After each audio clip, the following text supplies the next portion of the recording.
Bhava. Shaktidarshan is about energy. Shaktidarshan is about feeling. In that feeling, somebody gets liberated or not. How does he get liberated? Where it should come? In Jnana, it will not come. This is the Mukti of a Bhakta, devotee. What is the question? No, why Krama Mukti is coming in this part of the topic? Krama Mukti is topic coming because this whole topic is about Bhakta, devotion. Mukti of a Bhakta, I am describing. So, in general, all of us feel separation from God. Jiva is separate from Ishvara. It's called Veda.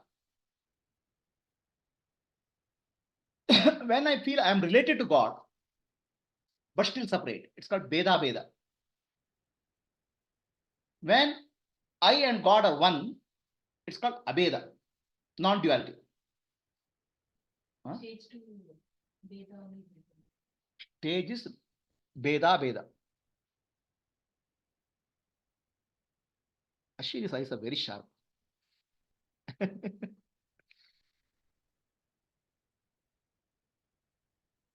Veda. That's okay. It's related but separate.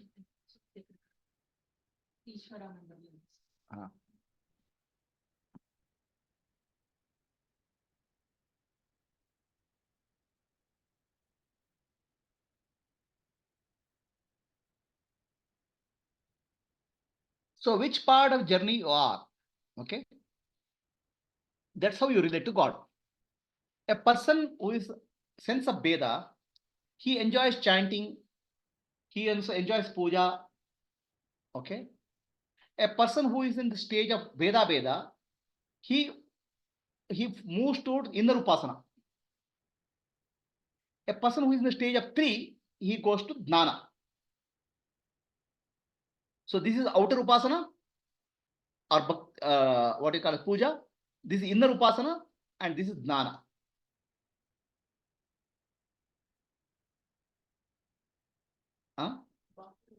Bahya upasana, antar upasana and Jnana. Actually, here the word Abheda is Ishvara only.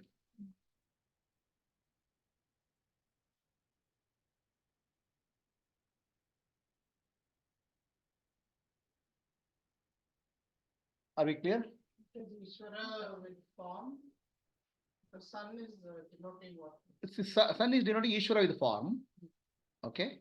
So here you feel related to the form. Here you become one with the form. It becomes formless. There's no separation. Right?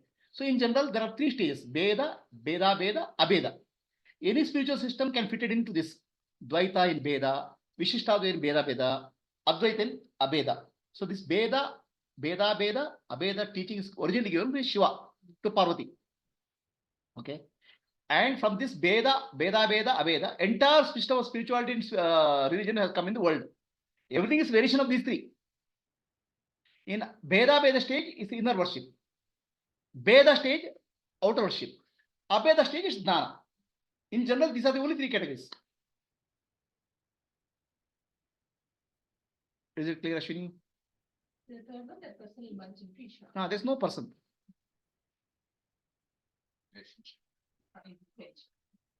Right? So basically, there's a sense of separation. Jiva, Jagat, Ishvara in the initial stage. Okay. In non-duality means Jiva, Jagat, Ishvara become one reality. In yoga, what we call oneness, Jiva, Jagat, Ishvara, they are one, and still a certain sense of separation is there. It's called union. It's called oneness. It's called Advaita, non-duality. There's no other. No other is a negative term. It's denying everything. Whereas oneness is there's one experience. Is Ashwini clear? You got it. So what is your aspiration? A and B. Say, be careful what you ask. Okay, whatever you ask now, you'll get it.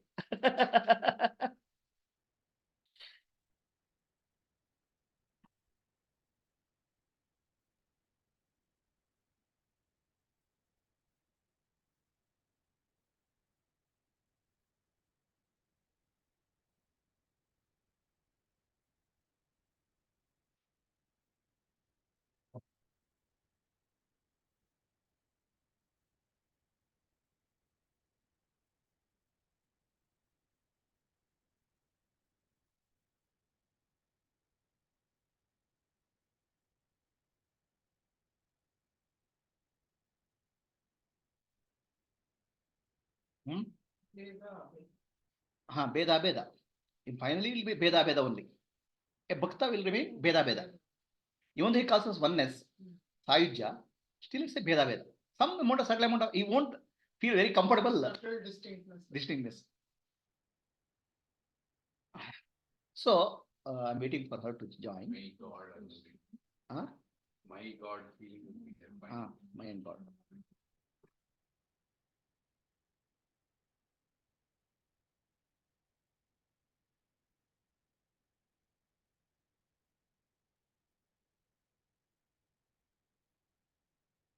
See, people think this devotional is imaginary. It's not.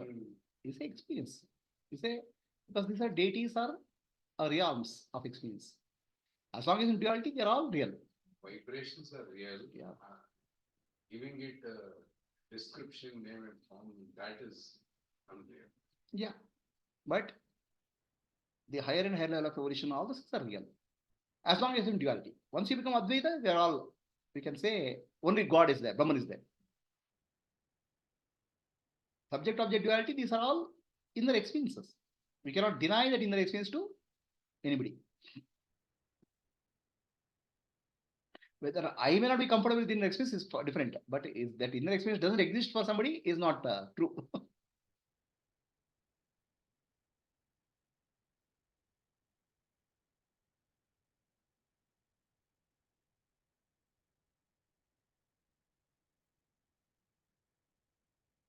So, The last time my misunderstanding was that the last stage, when I'm questioning it, Sayuja is non-duality.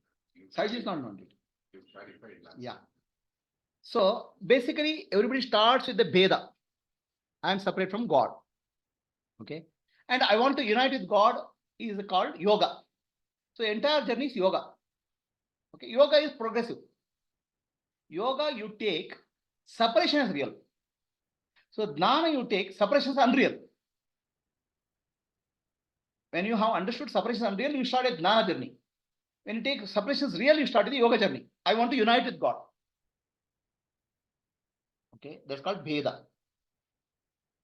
So Veda, a person goes through different stages. Salokya.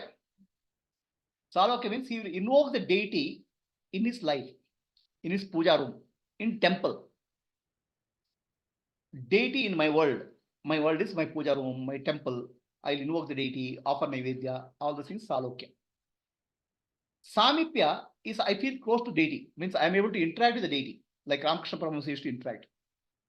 Sarupya means I take the form of the deity. Means my mental qualities will be the quality of the deity. Now Jiva to Deva movement has happened. Individuality to universality. Then Sayujya means I am one with the deity. I am one still separate. I am one with the deity. That is I and deity is there. It's like wave is feeling I am one with the ocean, but still I am wave. It's called Sayujya. Also that we compare, I am not there, God alone is there. Operating through this. I'm saying that in the Samadhi it will appear. In the Samadhi, you merge with the God. But still a certain sense of duality will be there. Then he will come out again. Like in deep sleep, you are one with Brahman, but still you will come out because individuality is not gone fully.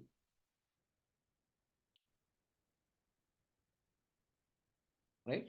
See, we all have an individuality, Adnana. We go to sleep, we become one with Brahman only. But sense of individuality, Adnana has gone there. And we wake up, we'll come out. A Bhakta will have a oneness with God. Still, I am separate from God, oneness with God. Then he'll merge. That's called Samadhi.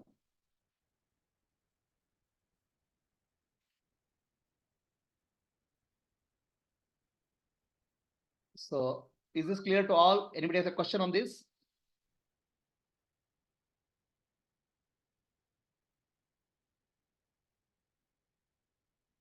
Any questions for people on Zoom?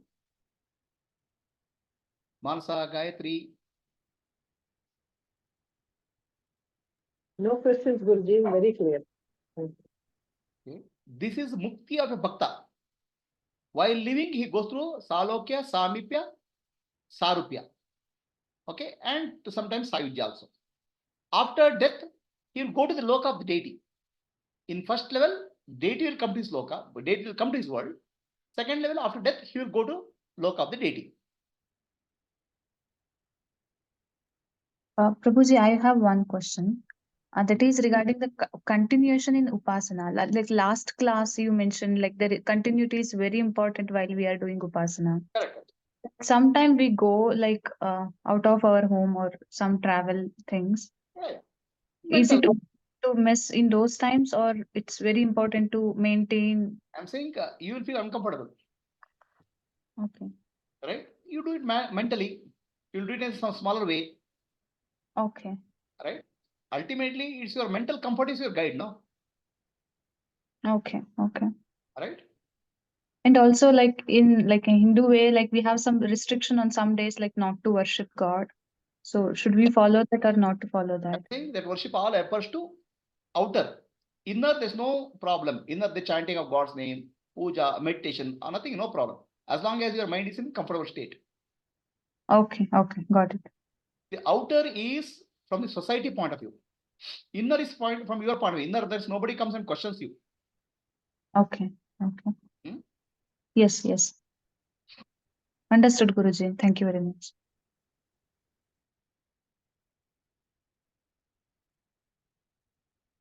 So let us take Bhava Samadhi. Bhava Samadhi means Jnana Samadhi and Bhava Samadhi are different. Bhava Samadhi happens at the mind level. So Jnana Samadhi is transcendental level. Samadhi means intellect has become balanced. Okay. Intellect is otherwise imbalanced. D means buddhi, intellect. Samadhi means balanced state of intellect. Correct? When is your intellect balanced? Let us see. Let me ask you. So when is your intellect balanced? When raga, dvesha is there, intellect is imbalanced. Kama, krodha, mada, matsya, moha, lobha is there, emotional disturbance is there, intellect is imbalanced. Correct? In Jnana Samadhi, there's no, you are Sakshi. Raga, dvesha will not come into picture. The intellect operates clearly under the guidance of Sakshi. So it's a balanced intellect. Correct? In case of Bhava Samadhi, it operates under the guidance of deity. Then also it's Bhava Samadhi. So Ramakrishna Paramahansa, any decision you take, I'll ask my mother. So mother gives the input. Intellect was not under your ego. Also, There also, it's mind which has to. I'm saying the purified mind. I'm saying the mind projects the deity here. You have to be very careful. Mind, vasanas and samskaras are projecting the deity. When the mind is purified, the higher vision appears as deity. It gives a clear intuitive understanding. I'll show you next in Ramanujam's case. Okay? Do not be under the impression that our own vasanas samskaras are projecting the deity. When the mind is becoming more and more pure, the higher influence appears in the form of deity. So lower samskaras projecting deity is one case. Higher influence appearing as deities, the reality. This is the revelation. When Ramakrishna Paramahansa interacts with the mother, he is not projecting from my mind from the lower samskaras. The higher influence is appearing in the form of deity. Pure mind has taken the form of the deity. Pure mind has taken the form of deity. That's called universal mind, or rather what I call superconscious mind. So you are speaking of deity, subconscious impressions. I'm not speaking of that. I'm saying superconscious impressions are appearing as deity. What is the difference? Yeah. Superconscious. How will the person discriminate? Like, is it? I'm saying, how is the person discriminate? There's wisdom. Many people will. I'm saying, many people say, God told me, like that they'll say. I'll ask only one question. Has your life changed? Is there inner change in your life? Your emotions, anger, fear, has it changed? Or you are the same idiot? If you are the same idiot, your vasanas and samskaras are projecting. If your life is transformed from inside out, is the higher wisdom. So the question here, somebody can visualize the deity, imagine the deity, and say the deity is talking to me. Right? Somebody like Ramakrishna Paramahansa, deity is appearing. What is the difference? Both are projections of the mind. My Vasana Samskara project with the deity is lower mind. The deity will not give wisdom. Actually, it will give my day-to-day affairs.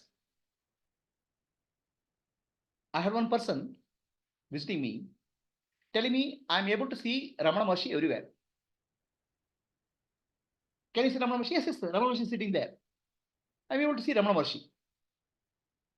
Then what does Ramana Maharshi tells you? Ramana Maharshi tells me what to do, how to go, what dress I have to wear. Oh, all those things he tells. Then, did he tell about self-enquiry? No. So, your mind, whatever Vasana Sanskara, you're projecting through the deity. Day-to-day affair. No uplifting thoughts. Whereas, if Ramana Maharshi really appearing as a higher consciousness to you, he will not bother about your dress, where you go, what you do. He will tell you instead of self-enquiry. Even one such vision is sufficient to transform your life. So the first type of this thing, where my Vasana and Samskara gives me comfort in life. But a deity vision, higher intelligence appearing in front of my life, transforms my life. Even one vision is sufficient more than transform. And what they speak or anything is not again projected by my mind. No. It's completely coming. It is higher wisdom. That wisdom is not available to you in day-to-day transaction. I'll tell you. Next slide, I'll show you what is the difference. Is it clear? Yeah. So this lady was telling about, this person was telling about Ramana Maharshi. Then why did you come here? Ramana Maharshi told to come here. Okay. What do you want from me? Tell me something. Then I asked Ramana Maharshi how to get rid of Tirupati. I asked the question to Ramana Maharshi. The person never came back. Because he doesn't know the answer. Deity cannot give the answer. Right? But even that mind to project that form, certain level of chitta shuddhi is required. Or is just vasanas? Vasana, samskaras, some good vasana, whatever is that. But finally, if real vision of deity, deeper transformation happens. It's visible. Not only visible to you, it is visible to others also. A tremendous transformation comes in there. That's the real vision. That's the higher vision, higher intelligence operating. In my life, 1/2 an hour of vision changed my entire life. It has such a overpowering transformation ability.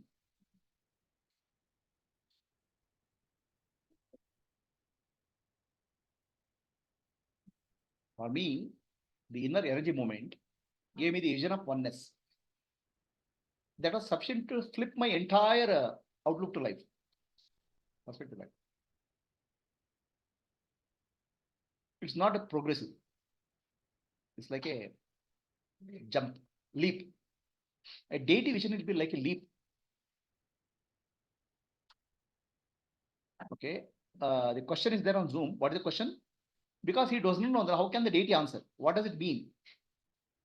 See, many people think that I am able to see God. God told me this. God told me that. Okay. Basically, it's their lower mind, manas projecting the deity picture. Then, whatever question you ask, the deity will give answer. What answer you know, deity will give. But really, higher wisdom, higher intelligence, higher mind coming, the deity, the question answers or teaching will given not available to your normal mind. Are you able to understand the difference between higher vision and lower vision? Lower vision comes from your own vasana and samskara. People feel more comfortable. God only spoke to me. God only told me. Is the difference clear to you? Yes, Vineet, Pratibha. How do you differentiate? I gave an example now. If your life is transformed, that's a higher vision. If your life is not transformed, it's a lower vision. Your kama, krodha, mada, matsara, moha, lobha has taken a shift. Not maybe 100% fully, but definitely a deeper shift has happened. Or a change in perspective of life has happened. That's called higher vision. Is the answer clear?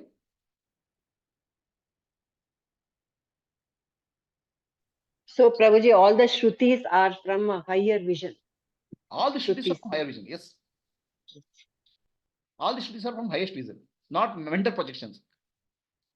So in the lower vision, the ego is taking the form of. In the lower vision, ego is telling you, do this, don't do this. To satisfy your own vasanas. And it gives that person a sense of importance. Makes you feel important. I had a vision of God. God came and told me in the night. Very good. The question is, did it change your life? That's the difference between higher vision and lower vision. Are you clear? And in the higher vision, there will be always a quality which is completely surprising you. You will never be able to imagine also. Okay, to give my own experience, I don't try to tell my experience, but just to give you an impression. I was like normally like anybody else. Go to office, go study, do work. But of course, I had a deeper quest for inner understanding. One day, energy started moving upwards in my spinal cord, went into Sahasrara. The moment I opened my eyes, I felt total oneness. Earlier, I had a life individual separate from the universe. Now I was feeling everything is like a flow in the universe. I'm one with the universe. Now that is a completely changed outlook in life. I cannot see the life in the same way at all earlier. It's a shift. Now that shift will not come because I imagined it. If it is imagined, it will come and go. If it's imagined, you can't hold it now because mind knows it's false. No, it will not even come and go. Mind knows, your mind is always a Purvapakshi. No, it's a, wow, this is real. Permanent paradigm shift. Paradigm shift. So if somebody goes to meet someone and his life transforms, that's a vision in waking state. Yeah. If somebody goes and reveals Rama Maharshi, if there's a fundamental shift in his life has happened, that's a vision. That's a darshana. No, in the waking. So that's why we say in Sanskrit, we had a darshana of God. In darshana means not seeing. To see is to be. Some aspect of deity starts manifesting in your life. Otherwise, if I see you, I don't become you. You are you and I am I. Seeing is not being in normal transactions. I see you, you see me. If you may feel good, but you are you, I am I. But when you have a darshana means to see is to be. It's not just seeing. Whatever you see, an aspect of that becomes you. Seeing is being. If you have a darshana of Ramana Maharshi, an aspect of Ramana Maharshi comes into your life, you are no longer you. You are some aspect of Ramana Maharshi penetrating through your life. If you have darshana of God in the temple, the darshana has transformed your life. The quality of life God has manifested in your life, that is darshana. Guruji, when Sanjay was given that, he had a darshana. No, he had not darshana. He had a remote vision. It's called remote vision is different from darshana. Sanjay had a vision of a Mahabharata war. He saw Sri Krishna appearing, all those things he saw, but there's no transformation within him. It's called Duradashti. It's a remote vision. It's called psychic ability. It's a siddhi. Siddhi is not darshana.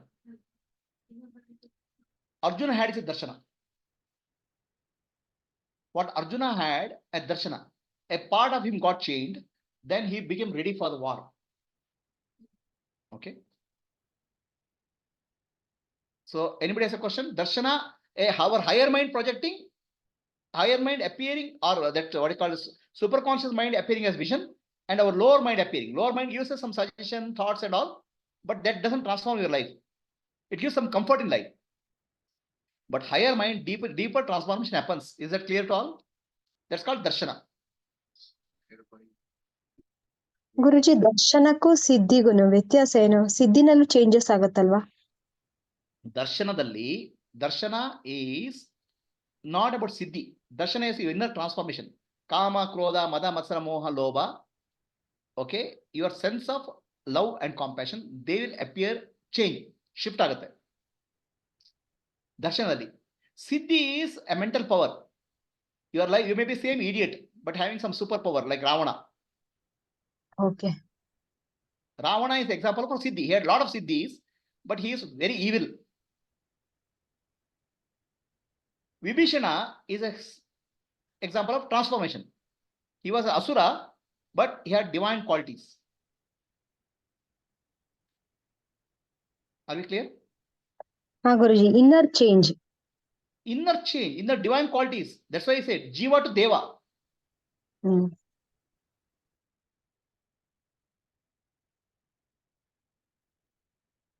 Now we'll go to Bhava Samadhi. Is the meaning of true meaning of Sadhukya. Part of I'm showing you.